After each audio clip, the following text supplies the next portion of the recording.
Hi hello എല്ലാവർക്കും നമസ്കാരം. ഇന്ന് ഡിസംബർ 8. നമ്മുടെ കേരള സമൂഹം ഉറ്റുനോക്കുന്നത് ഇന്ന് ആ കോടതി വിധിക്കായിട്ടാണ്. 8 വർഷങ്ങൾക്ക് മുൻപ് ഓടിക്കൊണ്ടിരിക്കുന്ന വണ്ടിയിൽ അതിക്രൂരമായിട്ട് കൊട്ടേഷൻ കൊടുത്തതിൻ്റെ ഭാഗമായി റേപ്പ് ചെയ്യപ്പെടുന്നു. അതിനുശേഷം ആ ദിവസം തന്നെ അത് കേരള മാധ്യമങ്ങളിലും ഇന്ത്യൻ മാധ്യമങ്ങളിലും നിറയുന്നു. ആ ഒരു സിറ്റുവേഷൻ ഒരു സ്ത്രീ നേരിടേണ്ടി വരുമ്പോൾ അവൾക്കുണ്ടാകുന്നൊരു മാനസികാവസ്ഥയുണ്ട്.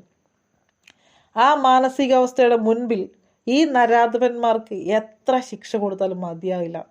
തൂക്കുകയറ് കൊടുത്താൽ പോലും അവൾ അനുഭവിച്ച വേദനയ്ക്ക്, അവൾ അനുഭവിച്ച മാനസിക സംഘർഷത്തിന് ഒരു രീതിയിൽ പോലും മരുന്നാവാനായിട്ട് ഈ ഒരു വിധിക്ക് കഴിയില്ല. ശരിക്കും പറഞ്ഞിട്ടുണ്ടെങ്കിൽ നമ്മളുടെ കൺസേൺ ഇല്ലാതെ നമ്മുടെ ശരീരത്തിൽ ഒരാൾ തൊടുമ്പോൾ ഒന്ന് ക്രൂരമായി നോക്കിയാൽ പോലും അത് മാനസികമായിട്ട് വിഷമം ഉണ്ടാക്കുന്ന, ട്രോമയിലായി പോകുന്ന ഒരുപാട് പേര് നമുക്ക് ചുറ്റുമുണ്ട്.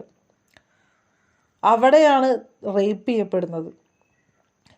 ആ ഒരു മാനസികാവസ്ഥ, ആ ഒരു സമയം ഒരു സ്ത്രീ കടന്നു പോകുക എന്ന് വെച്ചാൽ അവളുടെ ജീവിതത്തിലെ ഏറ്റവും വലിയ വെല്ലുവിളിയാണ്.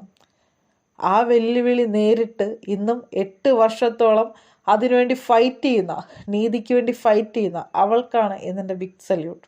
ഇന്ന് അവളുടെ ദിവസമായിരിക്കട്ടെ. ഇന്ന് അവൾക്ക് സാറ്റിസ്ഫാക്ഷൻ ഉണ്ടാകുന്ന രീതിയിലുള്ള കോടതി വിധി ഉണ്ടാകട്ടെ.